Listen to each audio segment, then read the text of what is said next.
Hello friends, welcome to learn economics अर्नो। मेरा नाम प्रियंका वशिष्ठ है। हम बात कर रहे थे टैक्समैन के स्कैनर की। तो टाइप्स ऑफ कॉर्पोरेट रिस्ट्रक्चरिंग हम कर रहे थे। हमने काफ़ी क्वेश्चन उसके कंप्लीट कर लिए। अब इसमें अदर इंपॉर्टेंट क्वेश्चन जो ये टैक्समैन का क्रैकर स्कैनर जो देता है उसकी हम बात करेंगे और उसे हम आज ख़त्म करेंगे। उसमें मोस्टली 3 क्वेश्चन आपके दिए हुए हैं, ठीक है, उनकी बात करते हैं। तो पहला क्वेश्चन क्या है, what are the various types of restructuring, यानी कि टाइप्स क्या है रीस्ट्रक्चरिंग के लिए। तो उसमें दी हुई है आपकी फाइनेंशियल, टेक्नोलॉजिकल, मार्केट और ऑर्गेनाइजेशन, यानी कि किस किस फील्ड में कॉर्पोरेट रिस्ट्रक्चरिंग काम करती है। तो आपका देखिए फाइनेंशियल में क्या आ गया आपका, बेसिकली फाइनेंशियल में आपने कंपनी स्ट्रक्चर आ गया। कंपनी का जो बोर्ड ऑफ डायरेक्टर्स का जो फाइनेंशियल स्ट्रक्चर है उसको चेंज करना, उसको अलग तरीके से करना। इसमें देखिए क्या लिखा है, financial restructuring of A company involve restructuring of A capital structure of A company involve raising fund. यदि आपको कहीं से फंड रेज करना है, न्यू प्रोजेक्ट लॉन्च करना है, it is a rearrangement of a financial structure of a make the company finance more balance, यानी कि कंपनी के जो पैसे से संबंधित डिसीजन है उसको बैलेंस करने में ही फाइनेंशियल रीस्ट्रक्चरिंग आएगा, ठीक है।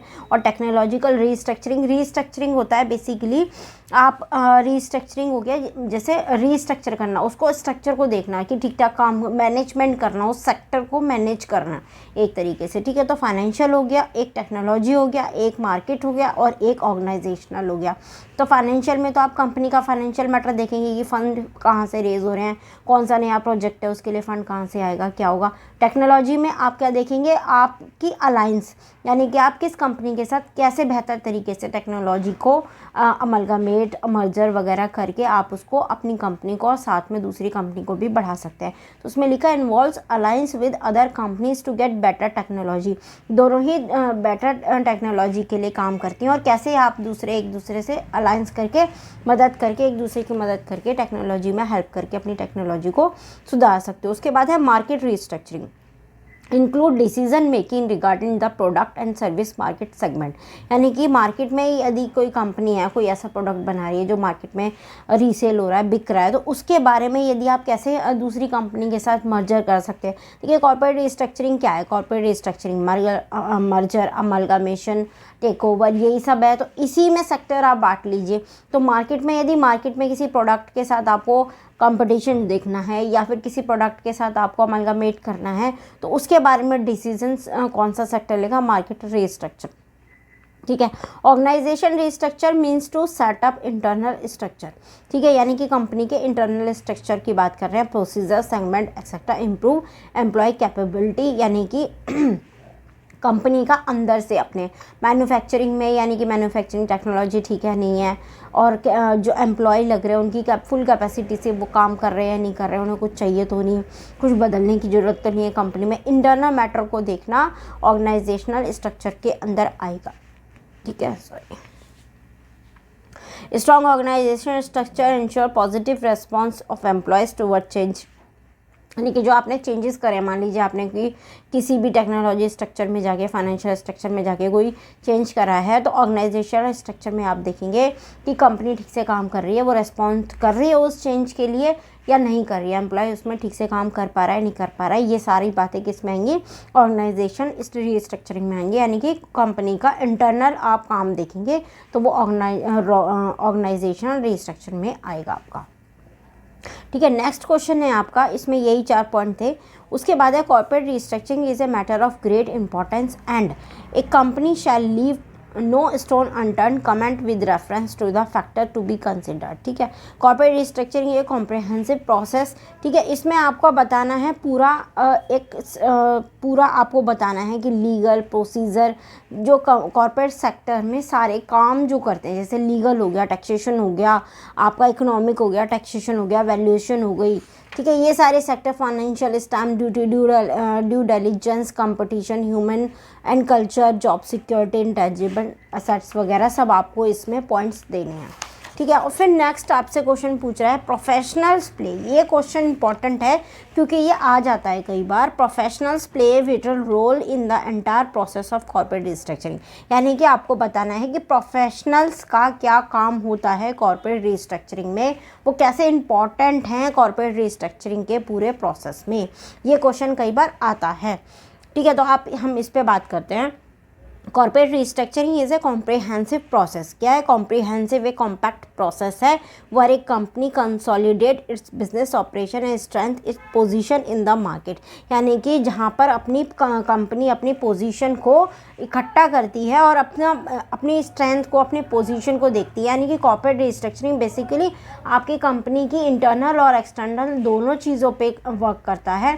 आपकी कंपनी बाहर से कैसी चल रही है, नहीं चल रही है, आपका बिजनेस का जो फाइनेंशियल स्ट्रक्चर है वो ठीक है या नहीं, आपकी मार्केट में कंपटीशन वगैरह जो चल रहे हैं वो ठीक चल रहे हैं नहीं चल रहे हैं, सब चीज़ों को देखता है। Corporate restructuring process involve strategic decision making based on market study, competitor analysis, forecasting of various synergies as well as social impact. यानी कि आपको फोरकास्ट करना, फोरकास्ट मतलब होता है यानी कि आप भविष्य को देख के थोड़ा सा कुछ जजमेंट लगाए कि भैया हम ऐसा कर देंगे तो भविष्य में ऐसा होगा, या फिर भविष्य में ऐसा होने वाला है तो हमें ऐसा करना चाहिए जिससे हमें फ्यूचर में बेनिफिट मिले। तो आपस में तालमेल बैठा के, मान लीजिए आप देख रहे हैं कि भैया फ्यूचर में तो ये वाला सेक्टर बहुत ऊपर जाने वाला है या इस वाले सेक्टर की काफ़ी डिमांड आने वाली है, इस प्रोडक्ट की काफ़ी डिमांड आने वाली है, तो आप वो प्रोडक्ट नहीं बनाते तो आप किसी ऐसी कंपनी के साथ जो वो प्रोडक्ट बना रही है उसके साथ कहीं ना कहीं इन्वॉल्व हो जाए, तो उसका क्या होगा, जब वो प्रोडक्ट ज़्यादा बिकेगा, मार्केट में उसकी डिमांड ज़्यादा होगी तो उसका बेनिफिट आपको भी मिलेगा। तो यही होता है forecasting of various synergies as well as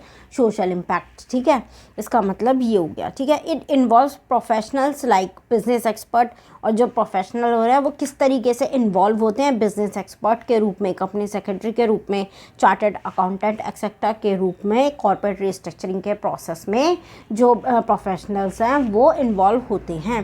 following are the areas where professionals are vital role, यानी कि वो सेक्टर्स जहाँ पर प्रोफेशनल एक इम्पॉर्टेंट रोल प्ले करते हैं। टेक्निकल एक्सपेक्ट में सच एज वैल्यूशन में, स्वैप रेशो में और इन्वॉल्व एक प्रोफेशनल एक वैलिड और एक इम्पॉर्टेंट रोल प्ले करता है। लीगल प्रोसीजर में जैसे आरओसी का, एनसीएलटी का, उसमें प्रोफेशनल एक अहम रोल प्ले करता है। टैक्स बेनिफिट लेने में, स्टैम्प ड्यूटी एक्सेट्रा में जो प्रोफेशनल है वो इम्पॉर्टेंट रोल प्ले करता है। Evaluation of human culture integration में प्रोफेशनल एक इम्पॉर्टेंट रोल प्ले करता है। The company secretary what are link between management and stakeholders involve the coordinator in addition to responsibility for legal regulatory compliances, यानी कि company secretary business के, company की management यानी कि board of directors और जो शेयर होल्डर्स हैं उनके बीच में कोऑर्डिनेटर वाला काम करता है, बिचौलिए वाला काम करता है कि शेयर होल्डर्स को क्या चाहिए वो भी उसे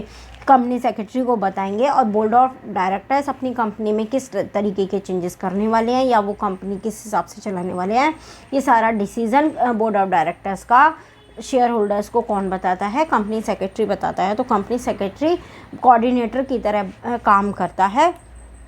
और लीगल और रेगुलेटरी कंप्लायंसेस यानी कि लीगल मैटर पे और जो कंप्लायंस कंपनी को पूरे करने होते हैं वो सब भी कौन करता है, कंपनी सेक्रेटरी कंप्लीट करता है।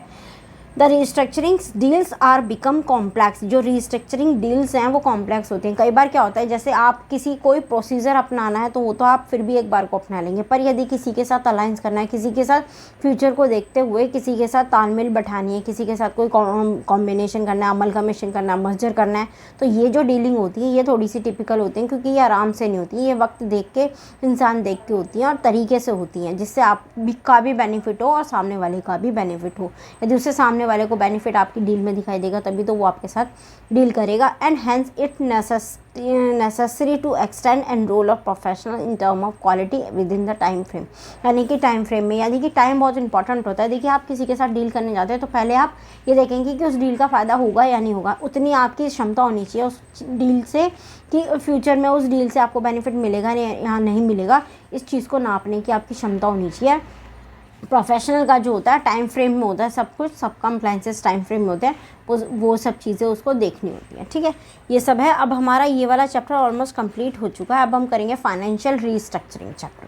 ठीक है, 1A करके ये शुरू हुआ और इसमें काफ़ी सारे क्वेश्चन इंपॉर्टेंट है जो दिसंबर 2019 में आए हुए हैं, और उसमें काफ़ी सारी उम्मीदें हैं आपके अब के पेपर में आने वाली। बहुत सारे क्वेश्चन इस चैप्टर में से आए हुए हैं जो दिसंबर में, जून में, 17 में, 18 में, 19 में आए हुए हैं। ठीक है, तो हम अब इसको करेंगे। ठीक है, चलो इसको देखते हैं हम। ठीक है, बाय। और हाँ, यहाँ तक वीडियो देख लिया तो यार लाइक करना, शेयर करना और सब्सक्राइब करना चैनल को, और यदि ठीक लगी हो वीडियो तो कमेंट बॉक्स में बताना ज़रूर।